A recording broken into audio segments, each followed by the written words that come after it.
સુરક્ષા ઉપર હંમેશા સવાલ ઉઠતા આવે છે અને એમાં પણ અમદાવાદ શહેરમાં દીકરીઓની સુરક્ષા પર વારંવાર સવાલ ઉઠતા આવે છે અને એના માટે હવે પોલીસ દ્વારા કમર કસવામાં આવી છે। દીકરીઓની સુરક્ષા રિવરફ્રન્ટ પર ઈ સ્કૂટરથી કરવામાં આવશે, કેવી રીતે કશ્યપ પાસેથી જાણીએ। કશ્યપ,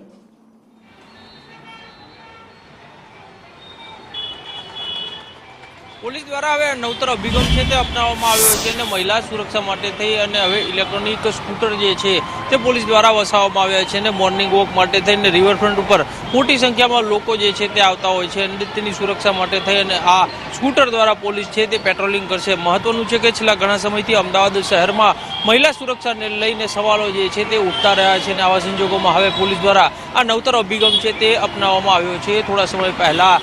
શહેર પોલીસના તમામ અધિકારીઓ છે તેનો ઉધડો ગૃહ રાજ્યમંત્રી દ્વારા લેવામાં આવ્યો હતો અને ત્યારબાદ એક બાદ એક પગલાં શહેર પોલીસ દ્વારા લેવામાં આવી રહ્યા છે। જી, અને આ મહિલાઓ હવે સુરક્ષા કરશે રિવરફ્રન્ટ ઉપર।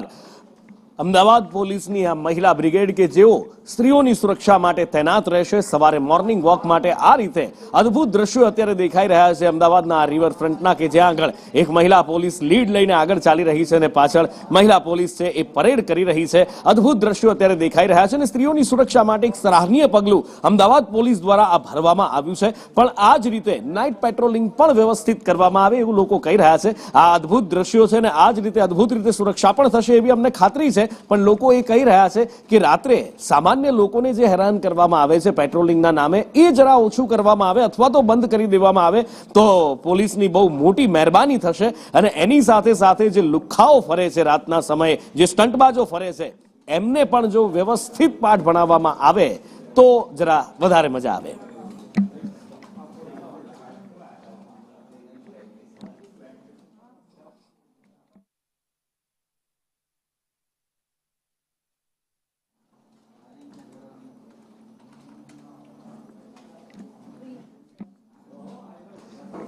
રિવરફ્રન્ટ ઉપર લોકો વહેલી સવારે આવતા હોય છે અને મોર્નિંગ વોક માટે આવતા હોય છે, પરિવાર સાથે પણ આવતા હોય છે અને વૃદ્ધોથી લઈને યુવાનો, બાળકો બધા જ અહીંયા આવતા હોય છે। ત્યારે ઘણીવાર એવું બનતું હોય છે, છેડતીના બનાવ બનતા હોય અથવા કોઈ અનિચ્છનીય બનાવ બની જતો હોય છે। તેના માટે હવે સુરક્ષા વ્યવસ્થિત રીતે અહીંયા કરવામાં આવશે અને મહિલા બ્રિગેડને આની જવાબદારી સોંપવામાં આવી છે। આજે સ્કૂટર દેખાઈ રહ્યું છે, સ્કૂટર સાથે મહિલા બ્રિગેડ સુરક્ષા કરશે પોલીસની અને સુરક્ષા દરમિયાન આ સ્કૂટર એમને આપવામાં આવ્યું છે જેથી કરીને એકથી બીજા છેડે રિવરફ્રન્ટ ક્યાંય પણ કોઈ પણ બનાવ નોંધાય અથવા તો કંઈ પણ થાય તો એ તરત જ ત્યાં આ ઈ સ્કૂટર સાથે પહોંચી શકે, કારણ કે રિવરફ્રન્ટ પર વાહનોને પરવાનગી નથી અને એના માટે જ આ ઈ સ્કૂટર પણ આપવામાં આવ્યું છે। પ્રતિક પાસેથી વિગતે જાણીએ। પ્રતિક,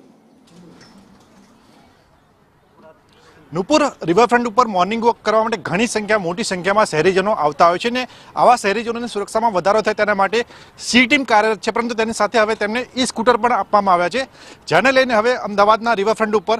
આવી સી ટીમ છે તેમજ પોલીસ કર્મીઓ છે તે પેટ્રોલિંગ કરશે, જેથી કરીને જે સુરક્ષા કર્મીઓ અમદાવાદના રિવરફ્રન્ટ ઉપર આવી રહ્યા છે તેમની સુરક્ષામાં વધારો થશે। આપણી સાથે અધિકારી છે, તેમની સાથે વાત કરશું। સાહેબ, કયા પ્રકારની મુહિમ છે અને કેવી રીતે કામગીરી થશે? આપણે રિવરફ્રન્ટ પૂર્વ અને પશ્ચિમ વિસ્તારમાં સવારે અને સાંજે જે મોર્નિંગ વોકમાં આવે છે અને જે મહિલાઓ છે એની સુરક્ષા માટે સી ટીમ દ્વારા જે ઈ સ્કૂટર અને ગોલ્ફ કાર્ટ દ્વારા પેટ્રોલિંગની વ્યવસ્થા કરવામાં આવેલ છે અને સવારે 7 વાગ્યાથી 9 વાગ્યા સુધી અને સાંજે પણ 6 વાગ્યાથી 8-9 વાગ્યા સુધી જ્યાં સુધી રિવરફ્રન્ટ ખુલ્લું છે ત્યાં સુધી મહિલાઓની સુરક્ષા માટે ખાસ પેટ્રોલિંગનું આયોજન કરવામાં આવેલ છે અને કોઈ પણ બનાવ બને તો 181 કે પોલીસના 100 નંબર ઉપર સંપર્ક કરીને કોઈપણ પ્રકારની છેડતી કે સ્નેચિંગ કે બીજા કોઈ પણ બનાવની જાણ કરી શકે છે અને પોલીસ તાત્કાલિક એમને મદદ કરશે। સર, કુલ કેટલી ટીમો કાર્યરત રહેશે, કયા પ્રકારના વાહનો આપવામાં આવે જેથી કરીને સુરક્ષામાં વધારો થશે? જી, આપણે રિવરફ્રન્ટ ઈસ્ટ અને વેસ્ટ જે પોલીસ સ્ટેશન છે બંનેમાં એક ગોલ્ફ કાર્ટ અને એક ઈ સ્કૂટર છે જે તમામ કાર્યરત છે અને આપણે સવારે સાયકલ ઉપર પણ મહિલાઓ પોલીસની પેટ્રોલિંગ થાય છે, તો એક ટીમ સવારે અને સાંજે કાર્યરત રહેશે। બિલકુલ, સવારે અને સાંજે મોટી સંખ્યામાં લોકો રિવરફ્રન્ટ ઉપર મોર્નિંગ વોક કરવા માટે આવતા હોય છે તેમજ કસરત કરવા માટે આવે છે અને આવા લોકોની સુરક્ષામાં વધારો થાય, મહિલાઓની છેડતી ન થાય તેના માટે એક સરાહનીય પગલું છે, જેનાથી અમદાવાદના રિવરફ્રન્ટ ઉપર જે અનિચ્છનીય બનાવો બનતા હોય છે તેને રોકવામાં હવે અમદાવાદ પોલીસને સફળતા મળશે।